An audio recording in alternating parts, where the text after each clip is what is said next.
शुरू करें। मेरे तलब के तकाजे पर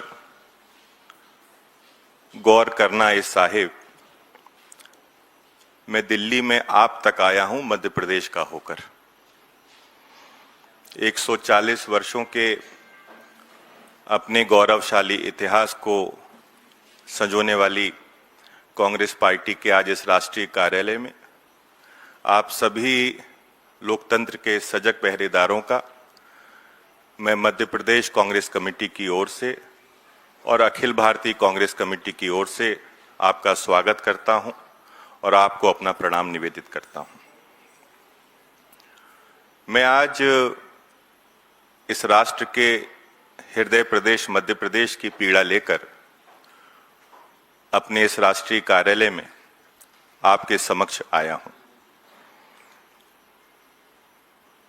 पिछले 20-22 वर्षों से मध्य प्रदेश में भारतीय जनता पार्टी की सरकार है और बहुत ही पीड़ा के साथ, वेदना के साथ ये बात मुझे कहना पड़ रही है कि जिस मध्य प्रदेश को पूरे देश में गौरवशाली और समृद्ध प्रदेश के तौर पर जाना जाता था, उस मध्य प्रदेश को इन 2 दशकों में भारतीय जनता पार्टी के मुख्यमंत्रियों ने कलंकित किया है।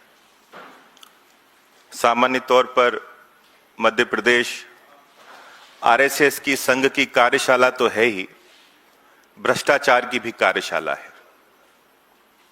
जो दंश इस देश का युवा पेपर चोरी के माध्यम से, नीट के एग्जाम में करप्शन के माध्यम से अभी भोग रहा है, ये जो दैत्य जिसका इतना विकराल रूप पूरे देश में दिखाई दे रहा है, ये दैत्य का जन्म मध्य प्रदेश की धरती पर ही हुआ है। मुझे बहुत दुख के साथ कहना पड़ता है कि इसकी शुरुआत मध्य प्रदेश में व्यापम से हुई। एक ऐसा व्यापम, एक ऐसा घोटाला, एक ऐसा भ्रष्टाचार जो मध्य प्रदेश की एक पीढ़ी को पूरा निगल गया।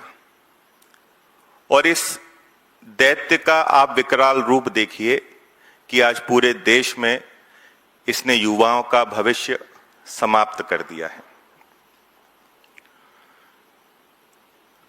युवाओं के विषय को हमेशा राहुल गांधी जी ने उठाया है और मुझे इस बात को कहते हुए कतई परहेज नहीं है कि आदरणीय राहुल गांधी जी ने जब जब कोई विषय इस देश के समक्ष रखा है, थोड़े समय बाद इस देश में उसका सत्यापन हुआ है।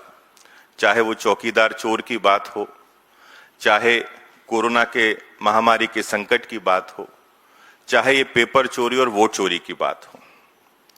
मैंने तो सामान्य तौर पर हम लोग सुनते थे बचपन में कि राजनीतिक पार्टियां जो होती हैं वो चंदे से चला करती हैं, पर पहली बार ऐसा देखा है कि कोई पार्टी ऐसी भी है जो चंदा भी खाया जा करती है। राम मंदिर पर जो चंदा चढ़ा, जो चढ़ावा चढ़ा, उसको भी भारतीय जनता पार्टी ने खा लिया। जो लोग देश में राम राज्य को स्थापित करने की बात करते थे, देश में राम राज्य का सपना दिखाते थे, बहुत ही दुर्भाग्यपूर्ण इस देश की स्थिति है कि वो राम राज्य का सपना इस देश में टूट चुका है। स्वप्न बहुत सुंदर होते हैं लेकिन क्षण में मिट जाते हैं। जैसे क्षण भंगुर है जीवन, वैसे ही सपने होते हैं। स्वप्न देखना है तो देखो, लेकिन सोच समझ कर देखो। सपने बड़े क्रूर होते हैं, सपने सदा चूर होते हैं। भारतीय जनता पार्टी ने, आरएसएस ने इस देश के युवाओं को, इस देश के लोगों को, इस देश के धर्म प्रेमियों को जो सपने दिखाए हैं, वो एक एक करके सारे सपने टूटते जा रहे हैं, चूर होते जा रहे हैं। और दुख की बात यह है कि इस देश का जो गौरवशाली इतिहास है, जिस सत्य की राह के लिए, धर्म की राह के लिए पूरे विश्व में हमारी पहचान है, जो हमेशा हम कहते हैं विश्व गुरु की बात, तो उसका जो मूल आधार हमारा धर्म और सत्य है, आज वो पूरे विश्व में कलंकित हो चुका है। जो राम को लाने की बात करते थे, बड़ा आश्चर्य होता है कि वो राम भगवान के यहाँ जो चंदा चोरी हुआ, जो चढ़ावा चोरी हुआ, उसको भी आज आपके समक्ष वापस नहीं लेके आ पा रहे हैं। चंदा हमेशा किसी तंत्र के लिए होता है और चढ़ावा वास्तव में ईश्वर के लिए होता है। चंदे की चोरी करना तो पाप है, चढ़ावा तो साक्षात आपने ईश्वर को अपना सर्वस्व भाव के साथ न्यौछावर किया है, उसको चोरी करना तो महापाप है। आपके माध्यम से विनम्र प्रार्थना करना चाहता हूं कि इस पर निश्चित तौर पर जब हर बात का श्रेय इस देश के प्रधानमंत्री लेना चाहते हैं, बड़े अग्रसर रहते हैं, आतुर रहते हैं, तो इस पर भी उनको संज्ञान लेना चाहिए और दोषियों पर एक बड़ी कार्रवाई होनी चाहिए। ये आप सभी के माध्यम से मैं बोलना चाहता हूं। आप सभी लोग, लोकतंत्र का जो हमारा चौथा स्तंभ होता है वो पत्रकार होते हैं, पत्रकारिता होती है। आप एक ऐसा आईना है जहां सरकार, समाज अपने आप को देखकर स्वयं को दुरुस्त करता है। आपके आईने से वो ये देखता है कि वो जिन नैतिक मूल्यों पर, जिन कर्तव्यों को निभाने के संकल्प पर और अपनी कथनी और करनी के उनके अंतर पर, ये सब आकलन वो आपके आईने में देखकर करते हैं। मुझे बहुत ही दुख के साथ ये बात बोलनी पड़ रही है कि आज मध्य प्रदेश में पूरे 10 दिन बीत गए हैं। 10 दिन में मध्य प्रदेश के मुख्यमंत्री पर जो आरोप लगे हैं, मध्य प्रदेश के मुख्यमंत्री से लेके देश का पूरा शीर्ष नेतृत्व उस पर मौन है। बचपन में हम सुना करते थे कि नेता जमीन से जुड़ा होना चाहिए, पर भारतीय जनता पार्टी के लोग इसको थोड़ा अलग से समझते हैं। हमारे मध्य प्रदेश के मुख्यमंत्री ने भी इसको थोड़ा अलग से समझा है। वो जमीन से तो नहीं जुड़े, जमीनों से जुड़ गए। हमारे प्रदेश अध्यक्ष आदरणीय जीतू पटवारी जी, हमारे सीएलपी के नेता उमंग सिंघार जी, इन दोनों ने कई प्रेस कॉन्फ्रेंस कर सीधे आरोप मध्य प्रदेश के मुख्यमंत्री पर, जो आपके ही एक संस्थान मित्र द्वारा आरोप लगाए गए थे, उनसे इस्तीफे की मांग की है। बहुत ही लोकतंत्र में ये दुख के साथ कहना पड़ता है कि आज तक ना मुख्यमंत्री की ओर से, ना प्रधानमंत्री की ओर से और ना किसी जिम्मेदार व्यक्ति की ओर से एक विषय भी उसके सफाई के लिए नहीं आया है। ये निश्चित तौर पर लोकतंत्र को कलंकित करने वाली बात है। मध्य प्रदेश कांग्रेस कमेटी ने अभी 2 दिन पहले हमारी पॉलिटिकल अफेयर कमेटी की बैठक हुई थी।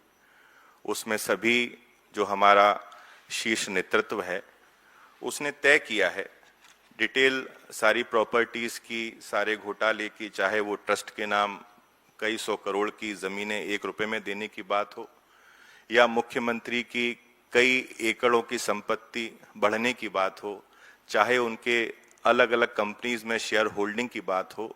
मेरे से भी पूर्व जिन लोगों ने मध्य प्रदेश से प्रेस कॉन्फ्रेंस की है, वो सारे डेटा प्रेस कॉन्फ्रेंसों के माध्यम से, सोशल मीडिया के माध्यम से आप तक पहुंच चुके हैं। पर जब पूरा मध्य प्रदेश के मुख्यमंत्री मौन है, पूरा सिस्टम मौन है, तो हमारी पॉलिटिकल अफेयर कमेटी में हमारे प्रदेश अध्यक्ष जी, हमारे प्रभारी जी, हमारे लीडर ऑफ अपोजिशन और हमारे मध्य प्रदेश के शीर्ष नेतृत्व ने अगले कुछ दिनों में इस पूरे भ्रष्टाचार का और अधिक खुलासा करने के लिए, ये तो अभी एक पिक्चर हुई है, इसके आगे भी पिक्चर आने वाली हैं। कांग्रेस के कुछ कार्यक्रम मध्य प्रदेश में लॉन्च किए हैं, जिसमें उज्जैन से अयोध्या तक जो कथित घोटाले और लूट हुई है, उसमें संभाग और जिला स्तर पर पूरे मध्य प्रदेश में कांग्रेस पार्टी के हमारे शीर्ष नेता प्रेस कॉन्फ्रेंस करेंगे। एक ऑनलाइन पोर्टल मध्य प्रदेश में लॉन्च किया जाएगा कि जहां जहां भी जिस जिस विभाग में जिन अधिकारियों के द्वारा भ्रष्टाचार हो रहा है, आम जनता उस पोर्टल पर उन शिकायतों को दर्ज कर सकती है। 15 जुलाई को पूरी ताकत के साथ मध्य प्रदेश कांग्रेस कमेटी भोपाल में मुख्यमंत्री निवास का घेराव करेगी। 20 जुलाई से शुरू हो रहे हमारा जो विधानसभा सत्र है, उसमें हमारे नेता प्रतिपक्ष उमंग सिंघार जी के माध्यम से इन मुद्दों का सरकार से और मुख्यमंत्री से सीधे तौर पर जवाब मांगा जाएगा और मुख्यमंत्री के मध्य प्रदेश के प्रत्येक जो दौरा होगा जिले का, उसमें हमारे डीसीसी के अध्यक्षों के द्वारा, जिला अध्यक्षों के द्वारा उनसे स्पष्ट प्रश्न पूछा जाएगा कि इस घोटाले का जवाब आप कब देंगे। यदि इसके बाद भी सरकार नहीं जागी तो उज्जैन में हम लोग ऐतिहासिक आंदोलन करेंगे और कोशिश करेंगे कि ये जो दिल्ली में जिनके कानों पर जू नहीं रेंग रही है, उज्जैन से इनके कानों तक वो आवाज पहुंचे और सरकार हमारा हमेशा ये मांग रहेगी कि सरकार इस पर एक श्वेत पत्र जारी करे और यदि श्वेत पत्र जारी नहीं करती तो उज्जैन भूमि प्रकरण में सुप्रीम कोर्ट के सेवानिवृत्त न्यायाधीश के द्वारा निगरानी की जाए, न्यायिक समिति का गठन हो। जांच पूरी होने तक मुख्यमंत्री मोहन यादव को अपने पद से इस्तीफा दे देना चाहिए। ऐसी नैतिकता पहले भी कांग्रेस में कई लोग दिखा चुके हैं, बतौर मुख्यमंत्री और बतौर कैबिनेट मंत्री। अंत में एक बात और बोलना चाहता हूं, चूंकि भारतीय जनता पार्टी सारी राजनीति धर्म पर आधारित करती है, झूठे सपनों पर आधारित करती है कि आग ना लगाओ यूं सत्य की राह पर, जल गई जो पूरी ये तो राख कौन उठाएगा। धन्यवाद।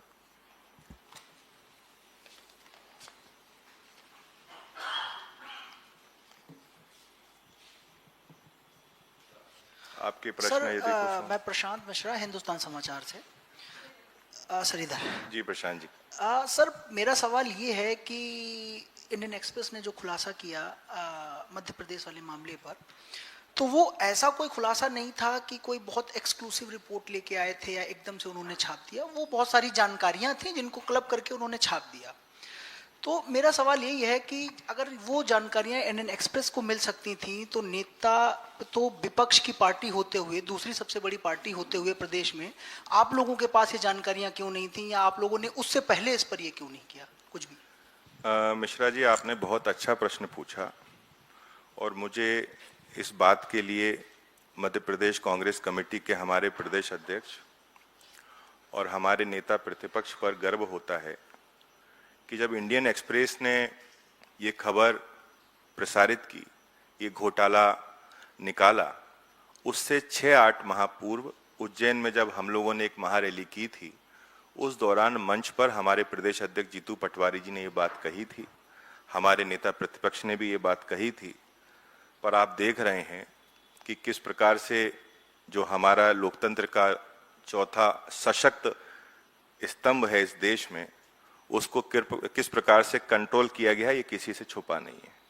दुख की बात यह है कि जब इंडियन एक्सप्रेस ने ये बात निकाली तो पूरे देश ने इसको छापा और जाना, पर हमारे प्रदेश अध्यक्ष चीख चीख के बाद चिल्लाते रहे कि मध्य प्रदेश अब भ्रष्टाचार की कार्यशाला हो गया है। पूरे देश में इस बात को कहीं स्थान नहीं मिला। और ये केवल कोई एक मुद्दा नहीं है, इसके पहले नर्सिंग के तमाम सारे घोटाले हुए, किसान लगातार आत्महत्या कर रहे हैं, युवा आत्महत्या कर रहे हैं। पर बहुत ही तानाशाही वाला शासन है कि जहां पर आम व्यक्ति की आवाज को और ऐसे लोगों की आवाज जो आम व्यक्ति की आवाज को उठाना चाहते हैं, सशक्त लोग हैं, मजबूत लोग हैं, उनकी आवाज को भी इस लोकतांत्रिक व्यवस्था में दबा दिया जाता है।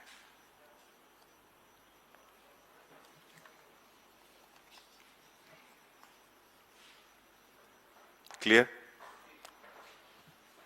शुक्रिया आपका बहुत बहुत सभी का।